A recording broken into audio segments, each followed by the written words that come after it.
Saviez-vous que la qualité de votre journée dépend en grande partie de ce que vous faites la veille? Trop souvent, on pense que bien commencer sa journée repose uniquement sur un bon réveil et un petit déjeuner équilibré. Mais en réalité, notre énergie, notre concentration et notre bien-être sont influencés par des habitudes que l'on met en place bien avant de se réveiller.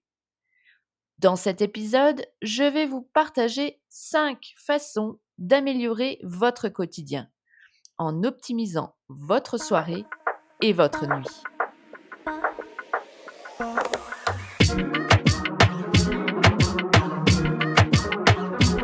Bienvenue dans Science Bien-être, le podcast où l'on explore ensemble les meilleures stratégies pour améliorer notre bien-être grâce aux découvertes scientifiques.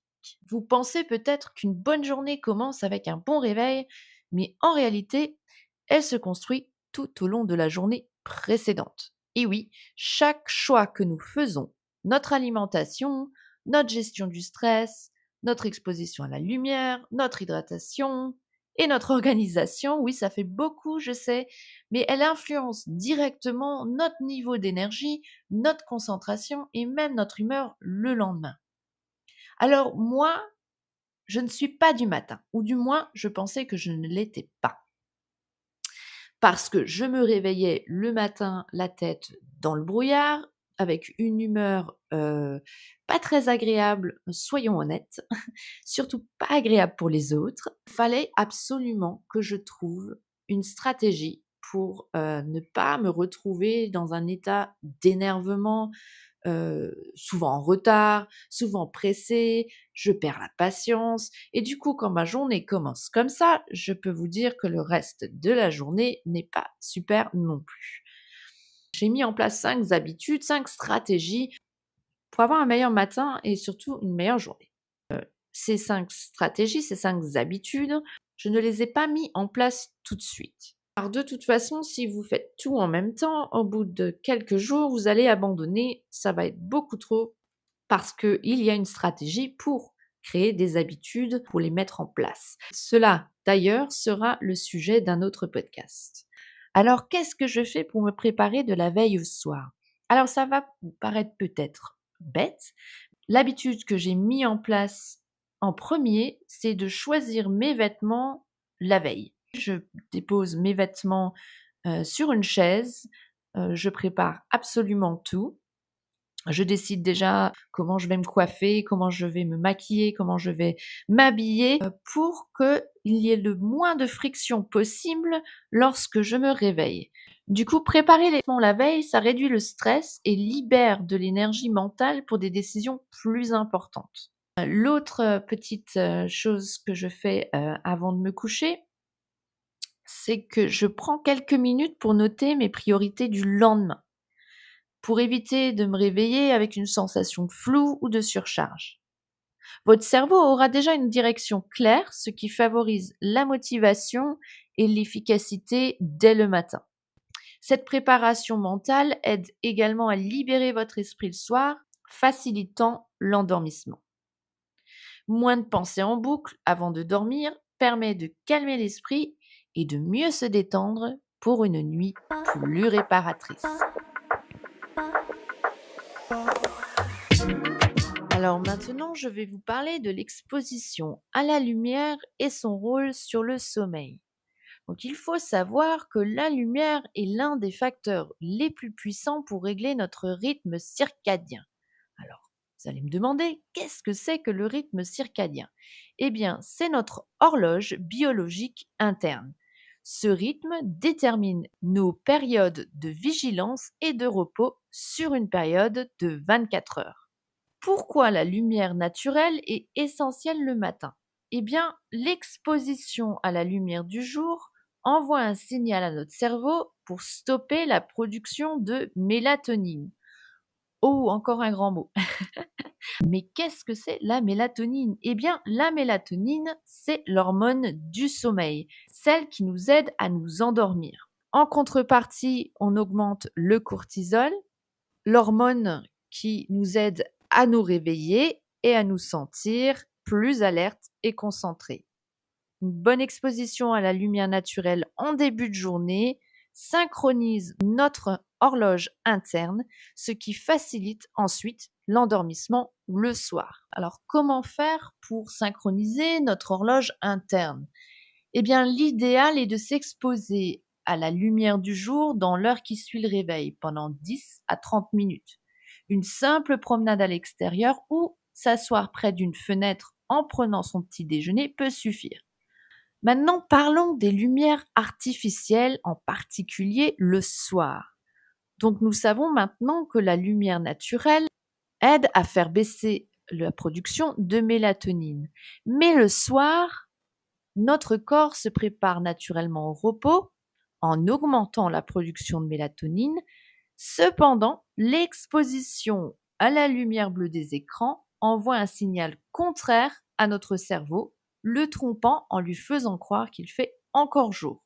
Ce que je vous dis là, ce n'est pas seulement mon avis personnel. Des études montrent que l'exposition aux écrans avant le coucher peut retarder l'endormissement de plus de 1 heure et diminuer la qualité de sommeil, ce qui peut entraîner un sommeil plus léger, des réveils nocturnes plus fréquents et une sensation de fatigue au réveil. Donc je ne vous demande pas d'arrêter complètement les écrans, bien que ça nous ferait le plus grand bien, et j'avoue que moi aussi d'ailleurs, je suis la première coupable. Mais comment faire pour limiter ces effets? Eh bien, réduire les écrans au moins 1 heure avant le coucher, et même l'idéal 2 heures avant, surtout pour les personnes sensibles aux troubles du sommeil. Si vraiment l'arrêt total des écrans est difficile, utilisez des filtres anti-lumière bleue ou des lunettes filtrantes. Ensuite, l'autre petite habitude que j'ai depuis quelques années, c'est que j'éteins toute lumière forte dans la maison et je privilégie plutôt des lampes à lumière douce, chaude, en soirée. Donc en appliquant ces conseils, vous aidez votre corps à entrer progressivement dans un état de détente propice à un sommeil de qualité. En numéro 3, nous allons parler de l'hydratation et son impact sur le sommeil. Alors, je suis sûre que vous savez qu'il est bon de boire suffisamment d'eau au cours de la journée. Mais savez-vous que boire suffisamment d'eau au cours de la journée améliore la qualité du sommeil? Un corps bien hydraté régule mieux sa température et limite les réveils nocturnes. Je suis sûre que vous le savez déjà, un adulte doit boire entre 1,5 litre et 2 litres d'eau par jour. Mais sachez aussi que l'hydratation joue également un rôle clé dès le réveil. Après plusieurs heures de sommeil, notre corps est naturellement en état de déshydratation. Boire un grand verre d'eau au réveil permet de relancer le métabolisme, de réactiver le système digestif et d'améliorer la circulation sanguine.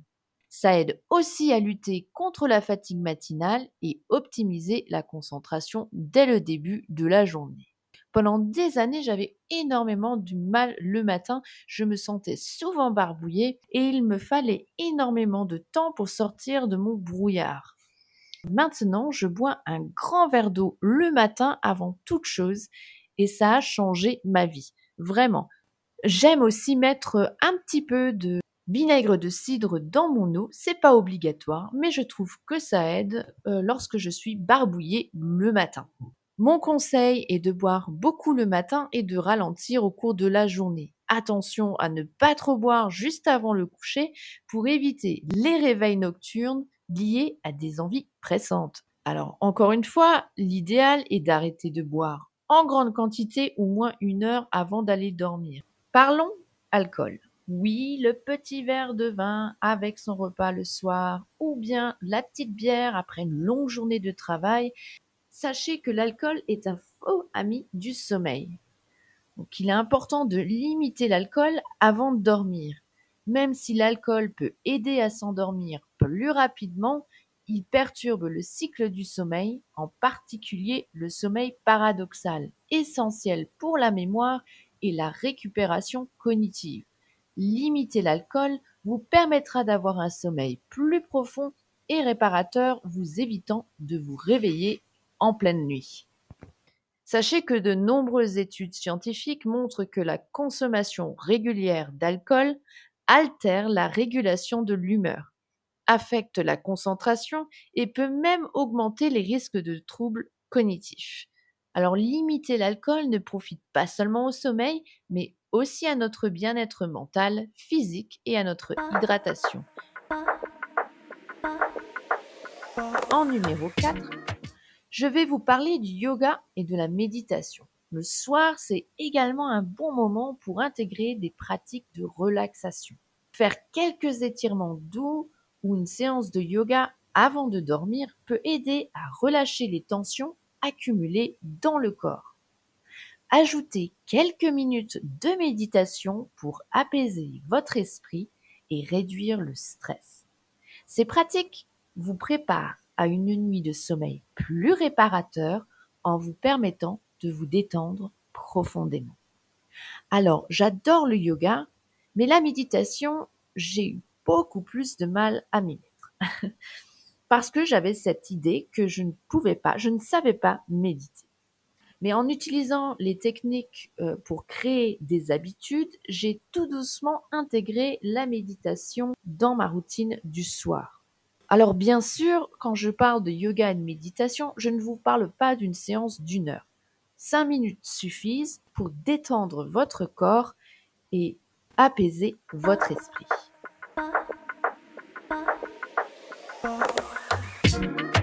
En numéro 5, j'aimerais parler de la durée de sommeil idéale pour un adulte.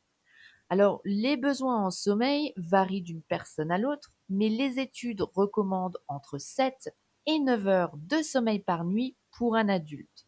Un sommeil insuffisant ou de mauvaise qualité entraîne des conséquences immédiates.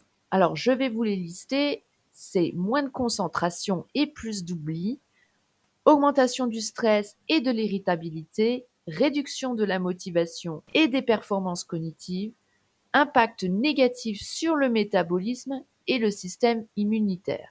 Quand on pense qu'une chose aussi simple que le sommeil peut avoir autant de conséquences, c'est bien dommage de ne pas être sûr d'avoir suffisamment de sommeil. Alors, ma stratégie autour de ça, vous verrez, c'est très simple. Parce que j'avais l'habitude de regarder ma montre le soir et de me dire « Ah, il est 10 heures, je me lève à 6 heures, je vais avoir mes 8 heures de sommeil. » Sauf que j'avais oublié une petite chose, c'est que quand on va se coucher, le temps d'aller se coucher, le temps de s'endormir, eh bien, mes 8 heures, je ne les aurai pas. Donc, pour obtenir des 8 heures de sommeil effectif, il faut prévoir 9 heures au lit. Oui, c'est ça. Vous voulez 8 heures de sommeil, passez 9 heures dans votre lit. C'est tout simple. Cela permet de prendre en compte le temps d'endormissement et les éventuels micro-réveils pendant la nuit. En offrant à votre corps ce temps de sommeil complet, vous assurez une meilleure récupération et un meilleur bien-être le lendemain. Je vous ai partagé aujourd'hui mes 5 habitudes, 5 stratégies pour améliorer votre quotidien. En résumé, une journée réussie commence réellement la veille. En préparant vos vêtements et vos priorités, en limitant les écrans avant le coucher, en vous hydratant correctement et en optimisant votre environnement de sommeil, vous favorisez une nuit réparatrice. Et un bon sommeil, c'est la clé d'une vie équilibrée, plus saine et plus efficace. Merci d'avoir écouté cet épisode de Science Bien-être. Si ces conseils vous ont été utiles, pensez à vous abonner et à partager à vos proches. À très bientôt pour un nouvel épisode.